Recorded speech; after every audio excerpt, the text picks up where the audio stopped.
Bonjour et bienvenue sur le Journal du Geek, c'est Anne et je vous présente aujourd'hui une petite prise en main de la nouvelle tablette de Sony, la fameuse Xperia tablette S qui succède donc à la tablette S qu'on connaissait déjà. Déjà en termes de design, on découvre que la tablette reprend exactement le même design, donc c'est beaucoup plus fin, moins gros maintenant. Par contre au niveau de la prise en main, elle est toujours là et elle est assez agréable. Donc, vous le verrez ici par exemple, je ne sais pas si je peux l'enlever là, non. Hop, sur ce dock je peux l'enlever et c'est vrai qu'au niveau de la prise en main c'est quand même assez agréable. Sur le côté on retrouve ici le bouton de mise sous tension et les boutons de volume, tout ce qui est classique, et de l'autre côté la prise jack avec un port pour connecter des accessoires. On le voit ici, on découvre ici avec le fameux cover avec keyboard qui marche très très bien. Alors j'avais un peu peur parce que je ne sais pas si on le voit bien ici, donc c'est un clavier totalement plat. Et on utilise une sorte de touche sensitive tout simplement. Donc par exemple on peut faire hop, ouais, je tape, c'est un peu ça manque un peu de réactivité au départ, ça fait un peu bizarre mais finalement je pense qu'avec un peu d'habitude hop, .com tout simplement. Ah, je me suis trompé sur le .com. Et vous pouvez voir que là-dessus, la tablette tient plutôt pas mal et c'est une cover, donc une fois repliée, ça vous donne cet aspect-là. Et sinon, comme vous vous en doutez bien, Sony compte sortir effectivement pas mal de coloris. Voilà. Une autre des particularités de la tablette de Sony, c'est son côté IPX4 qui lui permet d'être donc résistante à l'eau et elle peut être immergée sous l'eau pendant 30 minutes et jusqu'à 1 mètre de profondeur. Donc ça va.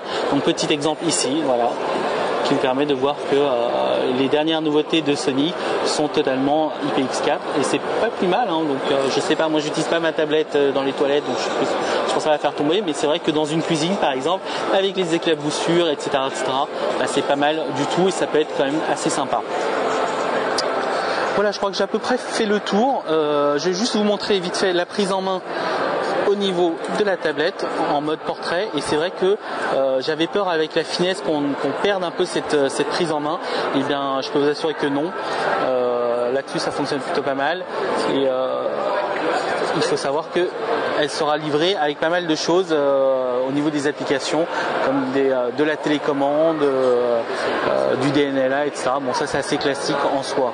Donc à noter, vous pouvez voir une petite télécommande compatible avec la tablette qui vous permettra de contrôler tout ce qui est musique, etc. Voilà, avant de finir sur cette tablette Xperia tablette S justement, je voudrais juste finir sur deux petites choses qui m'ont intéressé quand même sur cette tablette. La première, c'est ce fameux dock qui est apparu maintenant, qui est totalement customisable, contrairement au Galaxy Tab par exemple de Samsung où tout est prédéfini. Ici, vous pouvez mettre les applications que vous voulez et pouvoir lancer, par exemple, quand vous êtes en train de lancer une vidéo en mode mirroring sur votre télé, au lieu de sortir de l'application, vous pouvez lancer directement les trucs et là, le mode multitâche marche très bien. Et deuxième chose que j'ai trouvé vraiment génial parce que je crois que c'est la seule tablette qui le fait, c'est le fameux guest mode.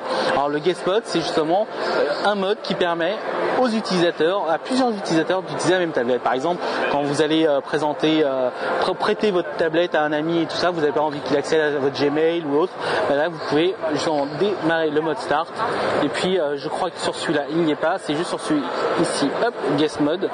Là vous avez déjà des modes prédéfinis. On va par exemple le mode kids, donc qui permet aux enfants, vous pouvez limiter donc les applications aux enfants, etc. Évidemment ici c'est pas protégé par un mot de passe, mais rien ne vous empêche de protéger tout ça avec un mot de passe et puis l'enfant ne pourra accéder à autre chose qu'aux applications que vous lui donnez. Voilà.